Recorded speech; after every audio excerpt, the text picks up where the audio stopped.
these in the first service, and that is that Christ died in our place. We see that throughout these questions and answers. That's the major theme of this section. Christ's life was offered unto death in place of ours, and he bore the curse which lay upon us. This is a great gift, and it can be put to words, as I've said so often. Totally free gift of forgiveness. Not something, as we saw this morning, not something that can be earned, like you can work for it. It's something that can only be received just totally freely as a gift from God, as he extends it to us. He wants to give grace to us. He wants to give righteousness to us. He wants to forgive us. And that can only be received as a gift. And that is why it is amazing grace, how sweet the sound that saved a wretch like me. And this is why we can live in peace with God. This is why we're here right now. This is why we gather as Christians. This is why we worship God. This is why we hope for the future, because it's a free gift that we can receive only by faith. The form for the celebration of the Lord's Supper says it beautifully, and we're probably familiar with this because we read it monthly. It says, at this table, the Lord's table, we remember that our Lord was sent by the Father into the world, assumed our flesh and blood, and from the beginning to the end of his life bore for us the wrath of God. He was bound that we might be set free. Though innocent, he was condemned to death that we might be acquitted at the judgment seat of God. He let his blessed body be nailed to the cross, and so took our curse upon himself to fill us with his blessing. He was forsaken by God, that we might never more be forsaken by him. Again, Christ's life was offered unto death freely in place of ours. He bore the curse which lay upon me. That's the main point. That's the main theme in these questions and answers that we just read. But now we move on to two other important themes. We might say they're less central, but still important. You can think of what Christ has done for us in terms of a package deal. That's not a deal, but you get the point. It all fits together and all comes together. His death is at the middle of it, but there are many other inextricable parts of the gift of grace that God has given. And we'll focus on two of these other things that are not as essential, but still essential. It's hard to know how to put it. One analogy is like a combustion chamber is at the heart of an engine, as far as I understand, but the spark plug wires are still pretty essential. It's that kind of thing. Christ's death is at the heart. There's much more in the gift of grace that we receive. And we can be really strengthened by looking at some of the other aspects of what's involved. And so that's what we're going to do now. First of all, we'll look at the idea of two trials. And I'll just read question and answer 38 again. Why did he suffer under Pontius Pilate as judge? Though innocent, Christ was condemned by an earthly judge.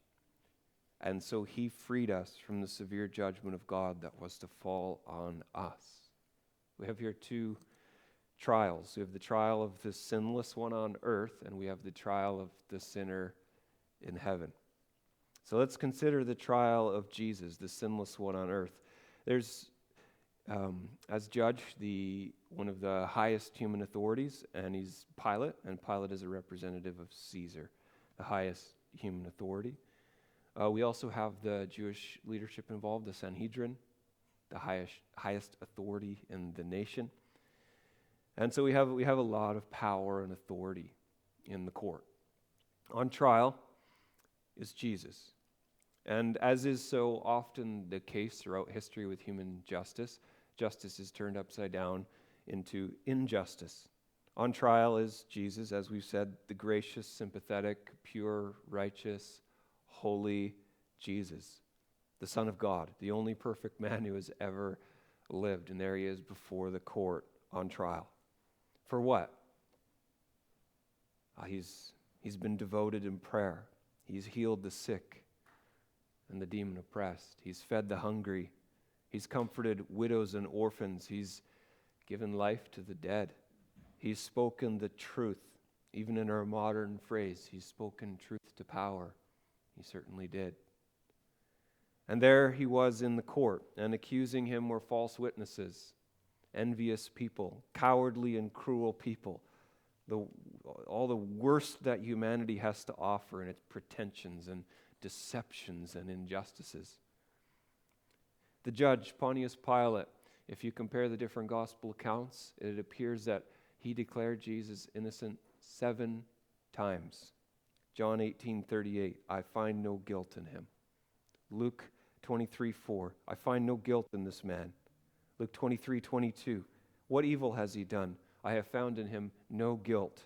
Luke 23:14-15, I did not find this man guilty, neither did Herod, nothing deserving death. John 19 verse 4, that you may know that I find no guilt in him. John 19:6, I find no guilt in him. Matthew 27:24, I am innocent of this man's blood. And yet, though this judge knew that Jesus was innocent of the charges, Pilate was a weakling and self-serving. He was swayed by the pressure of the mob. He didn't want to lose his job or his head. And he allowed false witnesses to go unchallenged, unpunished. He allowed himself to be used personally as an instrument of murder, and he knew it. And so Jesus is condemned. Jesus is mocked, scourged cruelly, crucified, murdered. How can God bear such an injustice? Let us now bring our minds to another trial, if perhaps we can imagine it, something like this. It is the trial of a great thief. He's the thief who is crucified beside Jesus, one of the two. And this thief has now entered into the court of heaven. And he comes before the great judge, the creator of heaven and earth. And at the judge's right hand and his left hand are the two witnesses, Moses representing the law of God, Elijah representing the conscience. Before the judge lie the books. The court is called to order. The accusers are brought forward. Terrible accusations are spoken against this thief, but every one of them with perfect accuracy. There is not a false witness. There is not a lie. This thief has assaulted the image of God in himself and others. He has violated the law of God thousands of times. He has done many things he knew were wrong, and he has failed to do many things that he knew were right. Brought to the attention of the court is all the good advice this man had cast to the wind, the mask of hypocrisy behind which he hid his true self, the chaos and confusion his actions have caused, the many, many tears that people have cried on account of his thievery. And it is made clear in that court to everyone, including himself, what kind of person he is and how evil his character is in comparison with God's holy character and God's perfect law. And the case comes to a close, and the judge slams down his gavel and says, forgiven, righteous, uncondemned, welcome, child, into paradise. What justice is this? Jesus' condemnation, as we also saw this morning, became his acquittal. Christ in his place, Christ in my place, Christ in your place.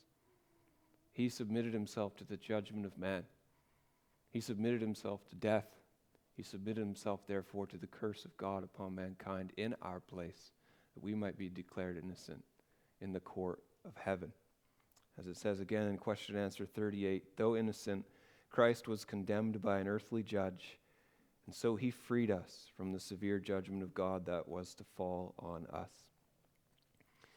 We now move on to a second thing, and that is titled, the section is titled, Suffering in Life. Question and answer 37 says, what do you confess when you say that he suffered during all the time he lived on earth, but especially at the end, Christ bore in body and soul the wrath of God against the sin of the whole human race.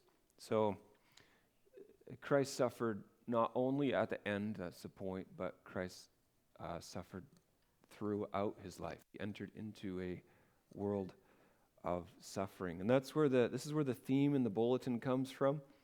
Christ changes the color of our suffering, and we'll get to what that means in a few moments. Let's first begin by stressing that each one of us suffers not only in death, but also in life. Life is hard. One famous author called life nasty, brutish, and short. Another author spoke of a nature red in tooth and claw. Another called the suffering of this life little splashes of hell. The ultimate end of the curse upon the human race is death, and we, in our human nature, without the gospel, we dread that, and that causes suffering, but that's not the only suffering that there is. I invite you to turn with me to Genesis chapter 3, the third chapter in the Bible. In this chapter, we have God pronouncing a curse because of the sin of Adam and Eve. Chapter 3, verses 16 to 19.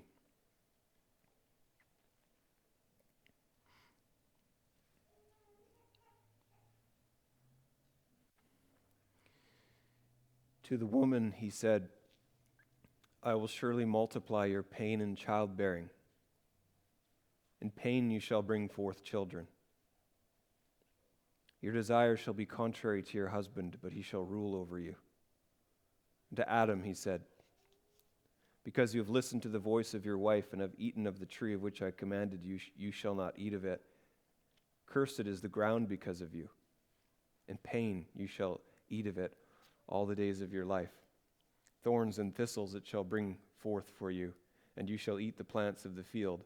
By the sweat of your face you shall eat bread, till you return to the ground, for out of it you were taken, for you are dust, and to dust you shall return. So we have here suffering because of childbearing, and of course everything related to it. We have suffering because of conflict in relationships. In immediate view is what we call the battle of the sexes, between male and female, between husband and wife. But of course, this can be expanded to relationships the world over. There's conflict in this world. We also have suffering because of the thorns and the thistles, the physical hardships of life. Our daily work is often done in pain and frustration. And you combine that with the difficulties in relationships, and you think of politics at work and your frustrations with coworkers and their frustrations with you. Our bodies have limitations and weaknesses, and life really hurts sometimes. And then, of course, we do have the suffering, Genesis 3, verse 19, because of impending death. We're dust, and to dust we will return, and that's the culmination of all our years of toil, as it also dwells upon in Ecclesiastes. Vanity of vanities, all is vanity. Death brings a meaninglessness to life, and it magnifies the pain we experience before death. And then, of course, you move past the curse to Genesis chapter 4, and there we begin the whole record of human suffering with Cain's envy and his murder of Abel, and the human race has just never stopped doing that kind of thing. The Son of God entered into this world, like he entered into this world to suffer with us, to suffer for us. Again, as we confess, he bore the wrath of God, therefore, against the sin of the whole human race during all the time that he lived on earth. As it says in Isaiah 53, Jesus was a man of sorrows, acquainted with grief. And because this is the case, we can be so encouraged. He was a man of sorrows, acquainted with grief. And we can be so encouraged. I quote from Hebrews.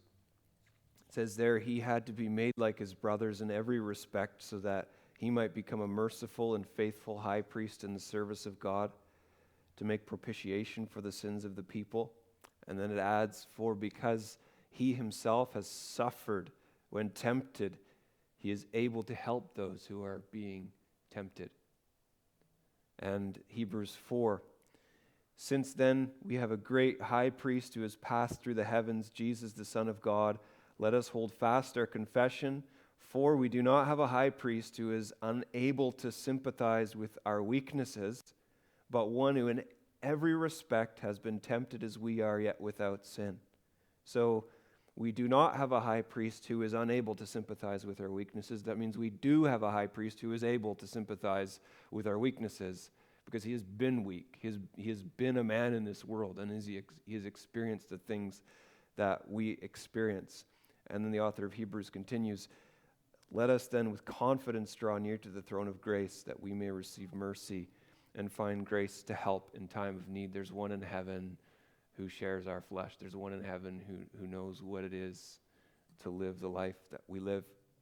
And therefore, let us with confidence draw near to him. Let us draw near to the throne of grace to find mercy and grace in time of need. Now, let's move on. What do I mean that Christ changes the color of our suffering? I'm trying to get across an idea, a biblical idea, and I hope it's going to make some sense. Well, we still suffer, as you all know. We still suffer, though Christ has removed the burden of the curse. And that's the point. We suffer, but we don't suffer as those who are under that curse. We are, in a sense, under a curse because we live in this world that's under a curse, but it's been removed from us. It's hard to put into words, and the theme is an attempt to do that. Now also two literary examples. Are any of you familiar with the series of 4 books called Journey Through the Night by an author named Anna de Vries about World War II? Some of you are nodding your heads, some of you are familiar with it. I won't try to summarize because it's been many, many years since I've read those books, but there's 4 titles. Into the darkness deepens, dawn's early light, and a new day.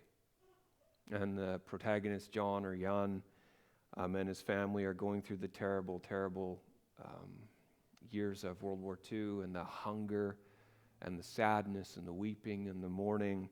But it's a journey through the night. There's a day on the other side. And so although it's dark, the books are full of hope. The morning is coming. So that's one literary example. Another one is The Silver Chair by C.S. Lewis, maybe some of you have read The Silver Chair by C.S. Lewis. And I'll give a bit of a summary. Jill, Eustace, and Puddleglum go into the underworld, that is like literally under the crust of the earth, into a world there, a place with no sky, no sun, no seasons, no wind, and only the oppressive heat of the fire from below. And it's the whole atmosphere of the place works together to make them forget that the overworld, with the sky and the sun and the grass, it makes them forget that even really exists. And the queen of that place tries to convince them that the sunlight and the fresh air and the stars and the fields of Narnia, she's trying to convince them that that's all a dream. And in that darkness, that suffocating darkness of that place, suffering feels ultimate. The world below seems to be all that there is. And the queen says to them, there never was such a world as the overworld. There never was any world but mine. This is the only existence there is. And then faithful Puddleglum says, I know I was there once. I've seen the sky full of stars. I've seen the sun coming out of the sea of a morning and sinking behind the mountains at night. And I've seen him up in the midday sun when I couldn't look at him for brightness. And then comes the moment of deliverance where Puddleglum stamps out the queen's fire. He burns his feet, confounds the deception, and from that moment, everything changes. So what am I getting at? I'm getting at that if there is no gospel, then we suffer the pains of this life as those who have no future. This life is all we're ever going to know. This present reality it's the only reality. There's nothing above or behind the scenes except as in that underworld, the pit of fire. And so without the gospel, we have to make the best of things today. We're going to get as much pleasure as we can get out of this dim day before the curtain closes and the lights go out forever. This is our best life now, to quote the title of the worst named book ever. Therefore, if this is our best life now, embrace the pleasures, curse the pains. Embrace the pleasures, curse the pains. That's the reality before we're redeemed. I think that's kind of the mantra, sometimes unspoken, of our times. Pursue the pleasures, grab the pleasures, curse the pains, ignore the pains. But how things change, how the color of the world, the color of our suffering changes when we come to know the victory and life of Jesus. We live in a cursed world, yes, but the curse has been ultimately removed. The one who suffered his whole life long for us, the one who suffered in his death for us, has changed the nature of our suffering. It's a journey through the night. Morning is on the horizon. The sun is going to come up soon. And so what was once experienced as splashes of hell, of meaningless curse, we can now receive Hebrews 12 as discipline. We can now receive Romans 5 as shaping our character. But also in a more general way, we can also understand the sufferings of this life as simply as part of the journey out of the darkness. The war of this life is ongoing, yes, but the victory is assured. The King is coming soon.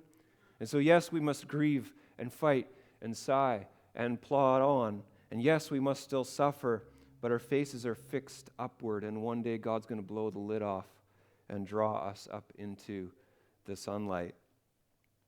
Romans 8, verses 18 to 27 say this so very well, and I invite you to turn there with me. Romans 8, 18 to 27.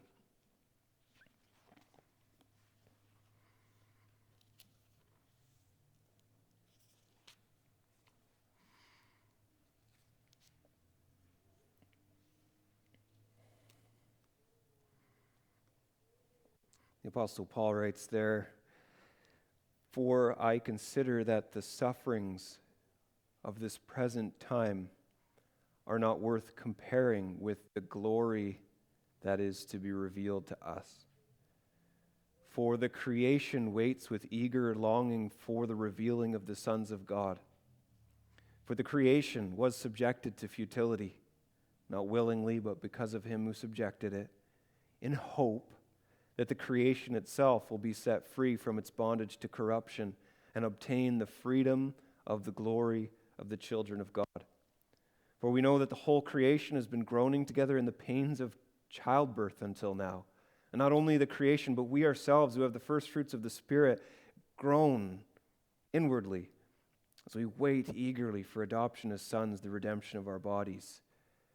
For in this hope we are saved. Now hope that is seen is not hope, for who hopes for what he sees? But if we hope for what we do not see, we wait for it with patience. Likewise, the Spirit helps us in our weakness, for we do not know what to pray for as we ought, but the Spirit himself intercedes for us with groanings too deep for words.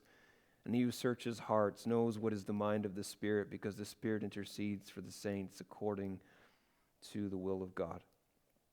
We live in a world that is in bondage to corruption and groaning. We also groan inwardly. We are weak.